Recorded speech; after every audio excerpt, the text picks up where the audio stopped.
Onome Appeal. That's it, Appeal. I don't know what's going to appeal about tonight. Onome Appeal joins us tonight as a basketball enthusiast. Onome, good to have you on sports tonight. Yeah, good to be on the show. Fantastic, Onome. Onome, the D Tigers, in your own words, if you to talk about them with this 2017 Afrobasket Championship, how much of a force are they now in African basketball? Very, very great force. Because if you look at the team we took there to the 2015 tournament and this one to the 2017 tournament, quite different. You know, Ike Diogo, the only person there, but still they held their own. We know all the issues with the MBBF and also preparations going into this one, but they did quite well. And I'm happy with the fact that they went out there and held their own. It shows that we have quality players, a good talent pool, but we need to just organize them.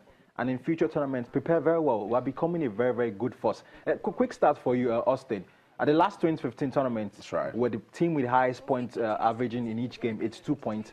This one again, we're first also 82 points. Wow. It shows that we're doing quite well and we're first to reckon with. And that 82 points with Ike Diogo on the bench in 2015. Now imagine if he was active and shooting the way he shot this year. I totally agree with you. We're first to reckon with. Exactly, exactly. So Ike Diogo came out in this one, did quite well. The MVP at the tournament, unarguably, I'm sure no one will argue with that, averaging 22 points per game. Wow. I would say that we need to go back to the and prepare very well. You talk about the fact that we have the World Cup qualifiers coming very soon next year.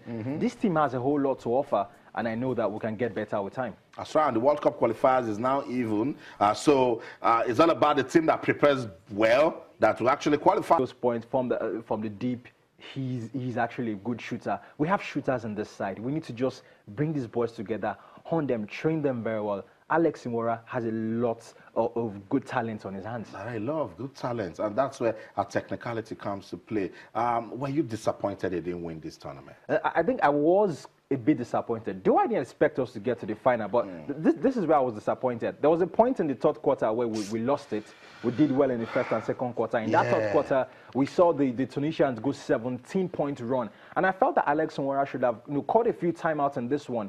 Not just to come back and, draw a few plays with your team from your playbook, but also, stop that run the Tunisians were on so that they did not be in that form to the end. But he allowed it to go for so long, and it was too late before the boys came down in the game and, scored 25 points in the fourth quarter.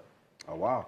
And that was it. That 25 points in the fourth quarter, they showed that they could fight. They kept on pushing. And then it ended 25-25, but the damage was already done. Already done in the third quarter.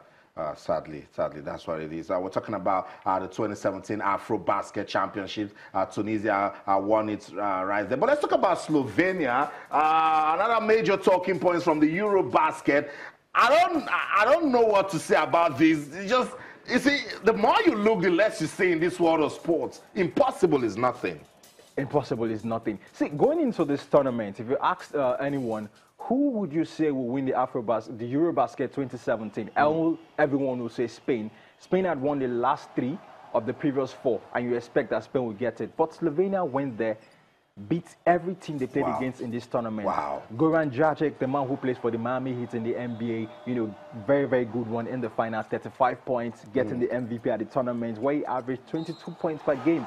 The Slovenians were good. And the funny thing is that Slovenia played Serbia in the final. Dragic actually is Serbian by birth. His father is Serbian, his mother is Slovenian. I'm sure his father will be saying, what have you done? Look at this. Slovenia. They've always been there in the mix of things, and you can tell that consistency paid off. They kept on doing what they were doing for their basketball, and today they are Eurobasket champions. That's it right there. From Africa to Europe, I keep telling you, it's an action-packed sort of sports. Let's come back home now. News just in says that the Academic Staff Union of Universities, they have announced conditional suspension of its month-old industrial action. ASU's decision follows a reconciliation meeting with the federal government team in Abuja today. ASU's talks with the federal government team today came after about 2 weeks following the union's consultations with its various chapters on the terms of agreements earlier reached by both parties. So that's it. News just in. The Academic Staff Union of Universities, they have announced conditional suspension of its 1-month-old industrial action. So that's it. We'll continue to monitor that one. Stay with us right there. Channels Television, your home for the news. I must say thank you so much, Onome, for coming around. Great being here. We'll continue to monitor the D Tigers, the D Tigress. I think next we should talk about the D Tigers. Very important championship coming up for them. Sure. The World Championships. We will continue to do that. Thank you so much, Onome. Yeah, great being here. And so that's it. Sports Tonight on Channels Television. Let's just take go on this quick timeout, see how Lewis Hamilton won at the Singapore Grand Prix. It's all about seeing a chance and taking it. We'll be right back. Don't go anywhere.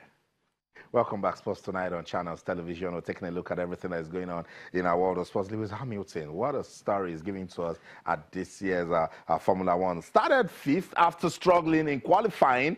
He says he's now the rain man, that he knows he races very well when it's raining. But just see what happened to Ferrari right there. That's Formula One for you. Just one crash, and then everything can just go dark. Lewis Hamilton winning the Singapore Grand Prix, and then now he's celebrating a 28-point lead with 6 races to go. Now it's all about catch Lewis, if you can, right there. Let's talk about that fight between Gennady Golovkin and Canelo Alvarez. We talked about that one last week before that fight came. Split draw. It ended. Talking points have been coming out that the judges were wrong. Golovkin should have won. Canelo was better. Ayo Balogun was here last week, and I said he's going to return again to talk about that fight. Ayo, good to have you on the program. Yeah, thank you for having me. Ayo, I'll give you a chance to be not just sincere, to be very sincere on live TV. Sure. That fight between Golovkin and Canelo, who won it? Canelo won. Canelo won? Yes. How? See, you see, a lot of the people saying Golovkin won were the people who predicted that Golovkin was going to knock out Canelo. Okay. So if you see people, who have like unbiased analysis, look, the worst that could have happened there was like a draw. But what about you guys that said Canelo was going to win? See, going into this fight, Canelo was a clear underdog. I mean, it was obvious. He was moving up in weight. Golovkin would do a better job by moving up in weight and fighting Andre Ward. Okay. So the fact that Canelo moved up, and all through the fights that Golovkin have had, how many people have given him this much? Was Golovkin impressive on the night? Of course. No, look, dude, Golovkin did not do anything that we did not expect him to do. If anything, he probably didn't do as much as we expected, because people would expect for him to have knocked out Canelo. He could not. He couldn't do that all through the fight.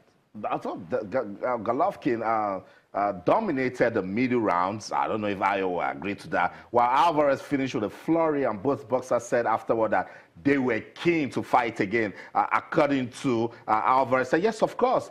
If the people want it, of course, Canelo will want that fight again. And then for Golovkin, he says, look at my belts. I'm still the champion. Of course, I want a rematch. But that's the scorecard right there.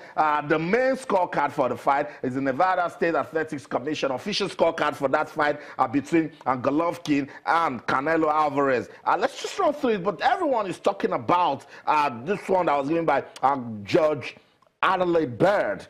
She scored it 118 to 110, 118 to 110 for Alvarez. Yeah, but was she unfair? But boxing is no stranger to scores like that. But why? but that has generated a lot of talking points, Ayo, because a lot of persons believe that Golovkin was cheated. Well, it depends on what the judges say. The judges are the ones who determine what happens on the fight. Fighters can come out and say anything, but you have to respect the decision of the judges. They might have done something inappropriate, or they might have misread stuff. Do you know there were boos when that result was announced? Well, that's normal. That's all a part of the job. So you say it was a fair fight? It was a great fight. Both fighters came out, did exactly what we expected them to do. They did what we know them to always do. Golovkin came out. He was boxing all through. Canelo was expecting Golovkin to move on. I mean, to be honest, the first 3 rounds, undisputed, I gave it to Canelo. The last 3 rounds, I gave it to him. Somewhere in between, he might have also You gave it to Canelo again? Absolutely. Which one did you give to Golovkin? The rounds in the middle from Okay. from 4 to 9. Yeah, maybe. And I think they were trying to work something out. Maybe find a way to knock out Canelo, but it didn't work. To knock out Golovkin, but it didn't work out. So. Do you want a rematch? Oh, absolutely. Look, everyone wants a rematch, but the thing is, I don't think a rematch will happen in 2018. I think they will still. I think they want to like give more time so they can build up again and have a mega fight. And I think it's more business than anything. So they want to just pump it up so that everyone gets talking about it. Exactly. The money in the bag gets bigger. Because the longer it takes, or up to a point, the more the anticipation will be, and then more people will want to see the fight. Let's just get it done with. Why are you guys giving us a draw when we can get it? The essence is in the suspense. Yeah. So if they create the suspense, they build it up to an appropriate level, then it blows up and it becomes another multi-million-dollar fight. So that's it. Ayo Balogun was talking to us as regards that fight between Golovkin and Canelo Alvarez. We'll go on a quick break now. When we'll come back. We'll wrap up this show. Don't go anywhere.